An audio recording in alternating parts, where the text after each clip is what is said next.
ابو جہل کو جب جنگ کے بعد ڈھونڈنے کے لیے بھیجا کہ جاؤ ڈھونڈ کے لاؤ ابو جہل کو کہاں ہے، تو سارے صحابہ اس کو ڈھونڈنے لگ پڑے۔ ایک صحابی ہے، ان کا نام ہے حضرت عبداللہ ابن مسعود، وہ کہتے ہیں میں بھی ڈھونڈنے لگ پڑا۔ جب سارے صحابی ڈھونڈنے لگ پڑے تو اس وقت عبداللہ ابن مسعود کہتے ہیں مجھے پتا چل گیا وہ سامنے جو پڑا ہوا ہے نا وہ ابو جہل ہے۔ اور آپ گئے نا، جا کے دیکھا اس نے اپنی تلوار کو اس طرح پکڑ کے نا دونوں ہاتھوں سے ٹانگوں کے اندر دے رکھا تھا اور بڑی مضبوطی کے ساتھ پکڑا ہوا تھا، لیکن زخموں سے چور تھا، ابھی اس کی جان نہیں نکلی تھی۔ تو آپ حضرت عبداللہ ابن مسعود اثر اتارنے لگے تو ان کی جو تلوار تھی نا وہ تلوار ذرا پرانی تھی۔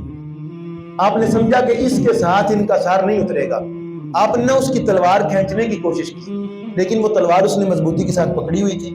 آپ نے اس کے سر پہ نا تھوڑی سی ٹھوکر ماری تاکہ جب اس کو تکلیف ہو تو اس کی جو گرفت ہے وہ ڈھیلی پڑے اور میں اسے تلوار کھینچ لوں اور اس کی تلوار کے ساتھ اس کا سر اتاروں۔ جب حضرت عبداللہ ابن مسعود نے یہ سارا کام کیا نا، اب نظارہ دیکھیے کہ ابو جہل نیچے پڑا ہوا ہے، اس کے اوپر ایک غلام زادہ عبداللہ ابن مسعود، ایک غلام اس کے سینے پہ چڑھ کے اس کے ساتھ ہاتھا پائی کر رہا ہے، مکے کا سردار ہے، اللہ اکبر۔ اور ابو جہل کے الفاظ کیا ہیں؟ او بکریاں چرانے والے، یہ کوئی عام سینہ نہیں ہے۔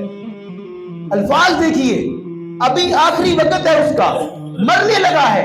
ایسا تو فرعون کا بھی مزاج نہیں تھا، آخری وقت میں تو وہ بھی طائب ہو گیا تھا، لیکن نبی پاک نے فرمایا اس امت کا فرعون ابو جہل ہے، وہ مرتے وقت بھی تکبر کے ساتھ مرا اور کہتا ہے او بکریاں چرانے والے، تجھے پتہ ہی نہیں تو کس سینے پہ چڑھا ہوا ہے۔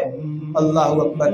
میں صرف یہ عرض کرنا چاہتا ہوں کہ حضرت عبداللہ ابن مسعود فرماتے ہیں اس وقت مجھے وہ بات یاد آ گئی کہ جب میں اسلام قبول کیا تھا اور یہ مجھے میرے بالوں سے پکڑ کر کھینچتا تھا اور میرے منہ پہ تھپڑ مارتا تھا، مکہ کے اندر یہ میرے اوپر ظلم کرتا تھا۔ اور عبداللہ ابن مسعود کہتے ہیں مجھے اس وقت وہ بات یاد آ گئی، میں اس کے سر پہ زور زور سے گونسے مارنے لگا۔ اور عبداللہ ابن مسعود کوئی عام بندہ نہیں ہے، نبی پاک کی جوتوں کی حفاظت کرنے والا بندہ عبداللہ ابن مسعود، نبی پاک صلی اللہ علیہ وسلم کی مسواک شریف کو سنبھال کے رکھنے والا بندہ عبداللہ ابن مسعود، نبی پاک صلی اللہ علیہ وسلم کے وسادہ مبارک تکیہ مبارک کو سنبھال کے رکھنے والا بندہ عبداللہ ابن مسعود۔ اور یہ غلام زادہ، ان کی عظمت اتنی ہے، ان کی شان اتنی ہے کہ ایک مرتبہ جنگل کے اندر جا رہے ہیں تو یہ نبی پاک کے لیے نا پیلو کے درخت کی مسواک تیار کرتے تھے۔ جب ایک مرتبہ صحابہ کے ساتھ نبی پاک جنگل کے اندر جا رہے تو وہاں پہ یہ مسواک بنانے کے لیے گئے تو پیچھے سے ہوا چلی تو ان کی پنڈلیاں تھوڑی سی ظاہر ہو گئی، تو یہ بڑے کمزور تھے۔ اس وقت صحابہ نا تھوڑا سا مسکرائے، کتنی پتلی پنڈلیاں ہیں اس کی۔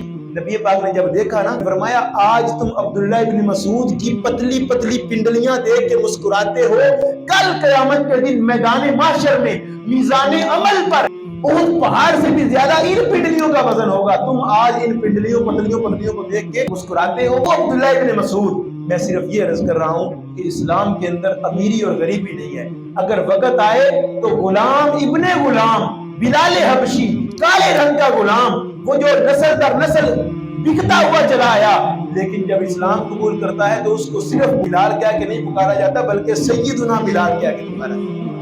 جب اس نے اسلام قبول کیا عظمت یہ ہو جاتی ہے نبی پاک اسے کعبے کی چھت پہ چڑھا دیتے ہیں۔ یہ اسلام کی عظمت ہے، یہ اسلام کی خوبصورتی ہے، یہ کسی اور مذہب کی خوبصورتی نہیں ہے، کسی اور مذہب کا یہ امتیاز نہیں ہے۔